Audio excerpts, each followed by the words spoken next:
And then when they send back, it picks up another signal, and you get all this weird sound, squeakies and squawkies and craziest thing you ever want to hear in your life. No, I want to hear those sounds. I mean, I got to build another one though.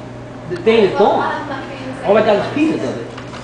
Like I said, I had to take it apart. I never did. Most of the stuff got destroyed. If I had another $6,000, which I'm going to earn again, and put another one of these together, I got some of the basic parts still there.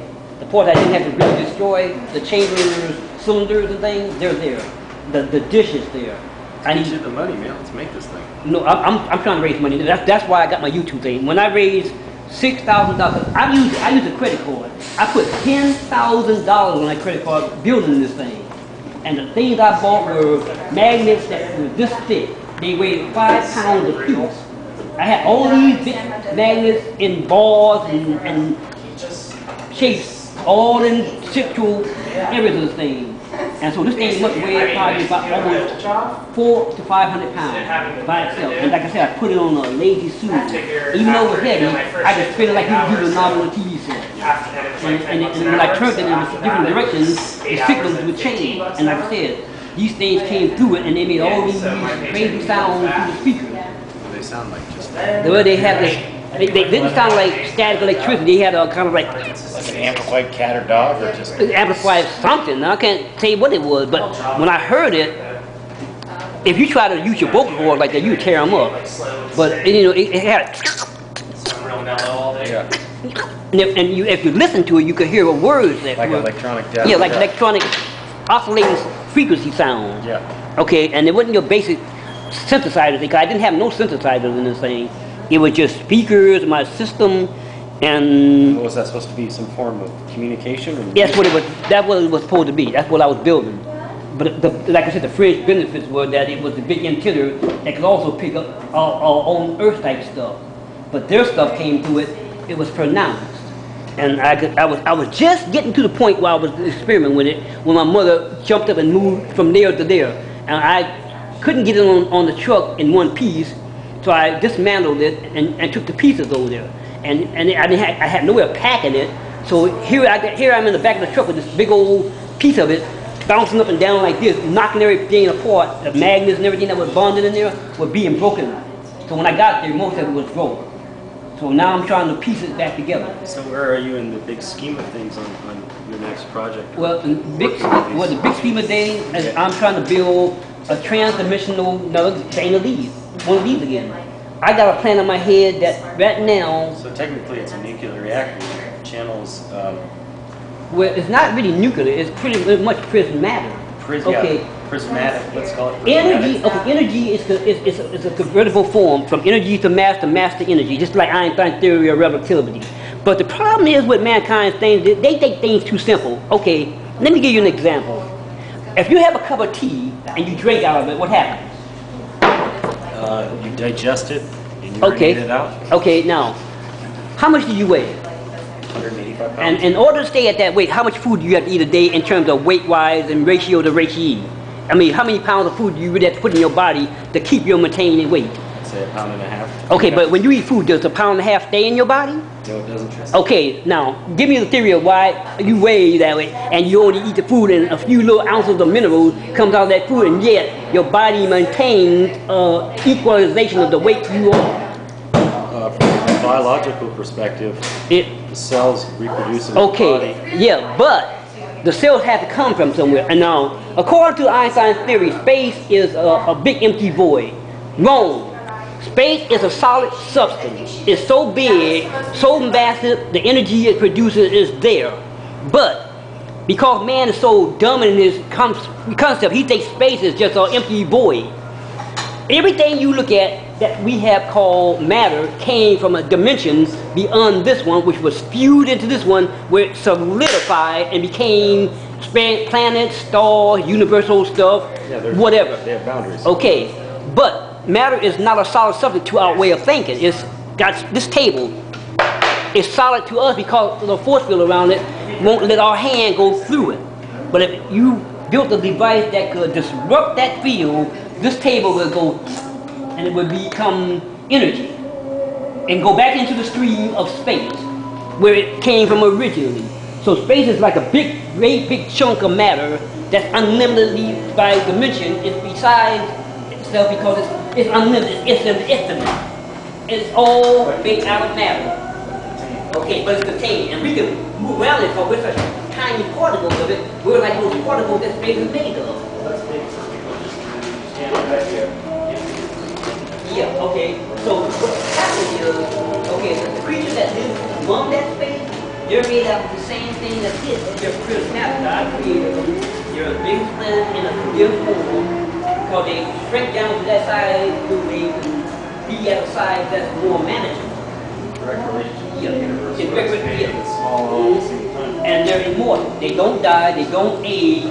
They're born just like we born. But a baby, if there is born, it may 250,000 to 350,000 years. It might be inside the mama as a baby before it actually spews out into the universe and becomes a baby. And it's moon size. It's big as the moon on a compressed stage. If her mother wasn't compressed, she would be probably expand what we call our universe. But she puts herself at a size because when you're traveling in space, if you notice, everything in space is either round, and the only time you see anything that's not round is when it breaks off and becomes a fragment like a meteor and stuff. But if you take a drop of water and drop it from a distance, it turns into a sphere. Yeah.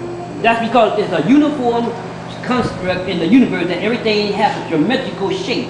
It's rounded and it travels better that way. And it reacts to the universe better. So these creatures are just that. They're round shapes that travel in the universe, and they are formed like a planet. In their natural form, that's what they look like. They are pure brain in the matter form, which is in the form that's constructed that it can travel in the confines of space. So if I was to go look for it in the universe, then You will see, if you actually saw one, you would see this big, gigantic planet-like thing that looks like a spirit, and it's pure energy in a matter form that's a brain. And when they want, but for fun, okay, you got a mall, you got coffee, you got this, you got that. Your enjoyment is you go and get a cup of coffee. Coffee is nothing really that beneficial to you. It's just something you enjoy because you want to drink a stimulant and enjoy it. Okay, just like all this junk when we're sitting around there.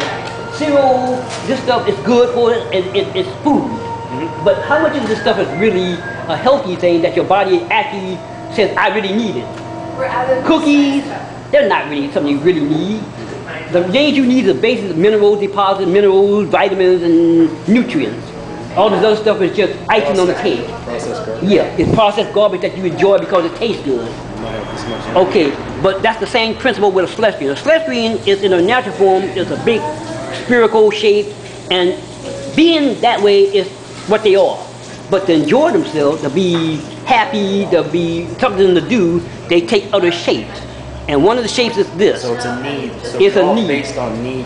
So their need is to create another geometric shape. Yeah, because it's boring. I mean, they float around in a timeless void where there's nothing but energy and matter and all that, and they eat matter and they're opposed of it. They grow all their lives. Their biggest planet, the biggest the universe, if you think of the universe as a uncompressed matter. Telepathy, their supernatural power is to change actual shape. Yeah, actual shape. So if they want to look like this, that's what they'll look like. They're morphing. They morph into a shape that they want to be. So every celestial that's there could take a shape. And these three shapes here are just some of the ones I met. This one, I met them all telepathically. But that's what they look like. And when they take this shape, they turn from a sphere into this. And the eyes, that's just their telepathic, their appearance. Their eyes represent the seat of their power. They have these large horns and these hoods and things because that's the way of them expressing their individuality. Okay, the first one I met was one called Nasha. She was the one that caused all this because she did the unthinkable. She helped me when I was in need of help because even though she's alien as to hell, she had a motherly instinct that was compassionate. So she came out of her little, well, we say little, but we know it when we mean little. She came out of her dimension into ours, and only in the sense that she came out physically, telepathically. Her full force of her being wasn't here. She just sent out a big piece of her energy, which was, into her, was just a minuscule thing. And she snatched this soul. Your soul. Yeah, snatched it in the sense that she said, hey, you know how you say, Smacked you. Snap out of it, dude. You're cracking up. Yeah, I was tripping. I was a baby and I was a spirit and I was freaking. So she came out and said, "Man, bring yourself around." And she did it in that sense that she calmed me down. You said these are both male and female. They're both male and female, but She was a female. she puts out a female spirit, and that's the funny thing about her. See, there's males there, and I'm just as much friend with them as I am with the females. But the females, they say that most of the time the females come out, and they say because they say they have the situation where, you know how you say people mother you, they come out and they mother you. The males come out and they're more what you call quality kind of image. They give you the facts of life. They tell you that this you got to do, or yeah, they're strong. But the fact of it, they're equal in this. But they like to give you the portrayal of that one is slightly different than the other. In their world, there is no. So in a sense, the males show the He shows perseverance and strongness. Yeah. The females show the compassion. Yeah, and the but truth is the truth of it all. they both are the same as far as how they feel about what they feel about. Paul and Daphne says they're. Yeah, they use that as something that your mind can actually grasp.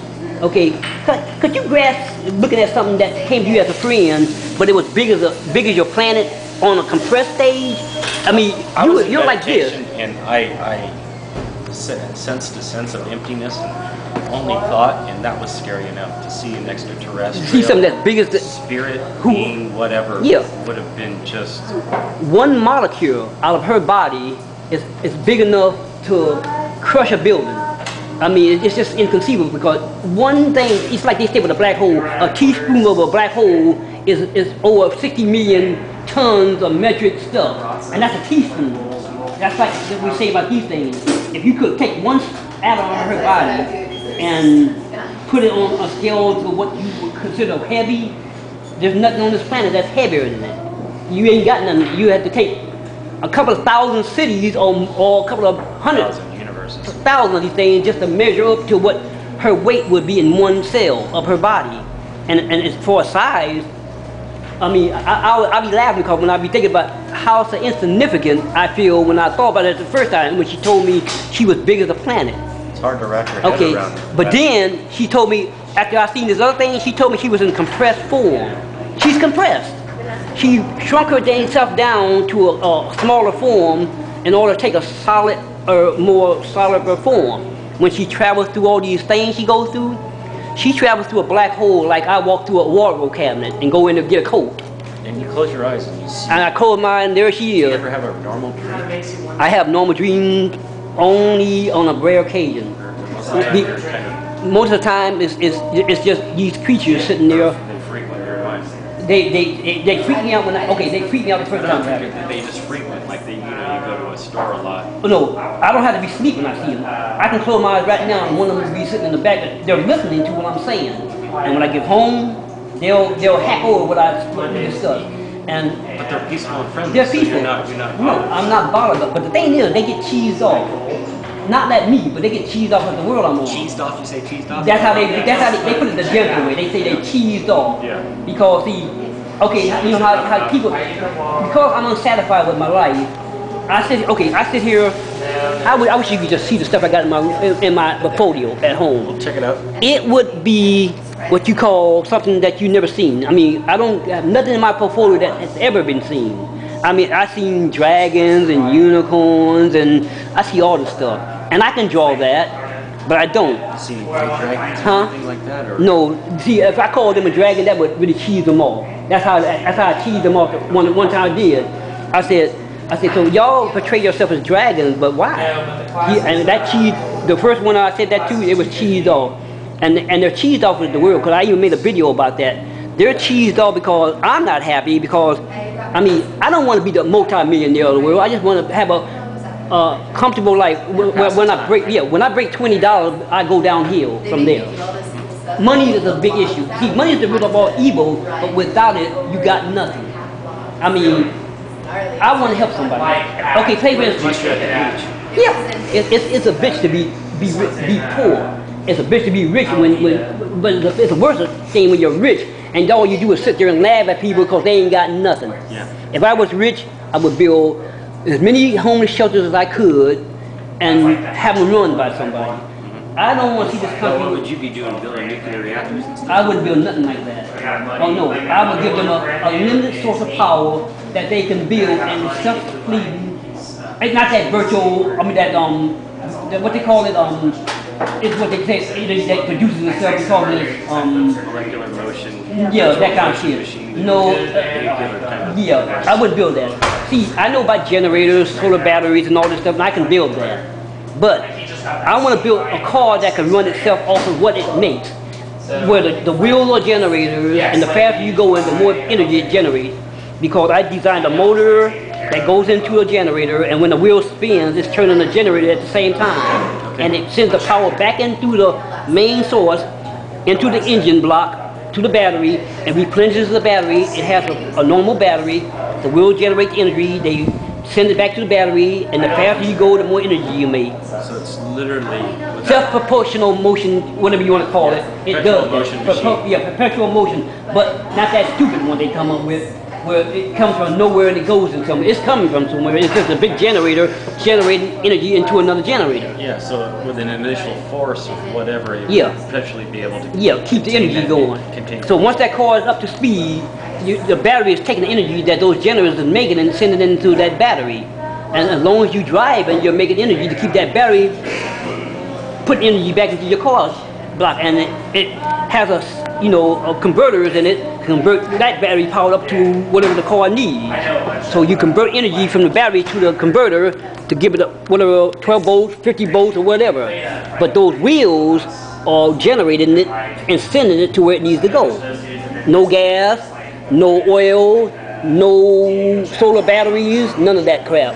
It's just a well, even I don't want to say it, I have to say it. It's a self-perpetual energy source.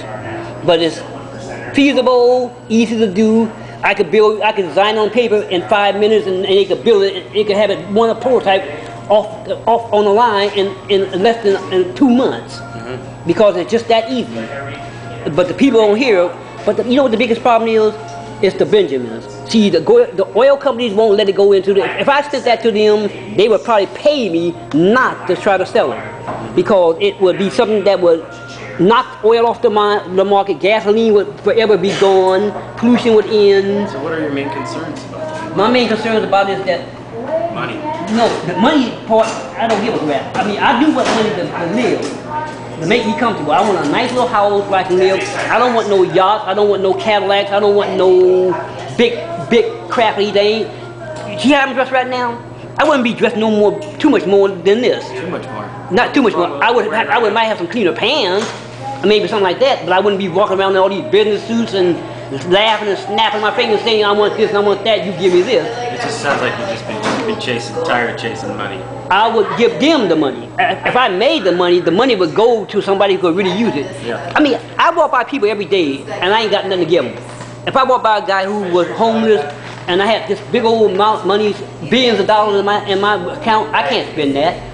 I would take $10,000, $50,000, or $100,000, stick it in this man's hand and say, turn your life around. I don't want nothing. Turn your life around now. I made it. Now you should have a little slice of what God meant you to have, but you didn't have because the world turned their back on you.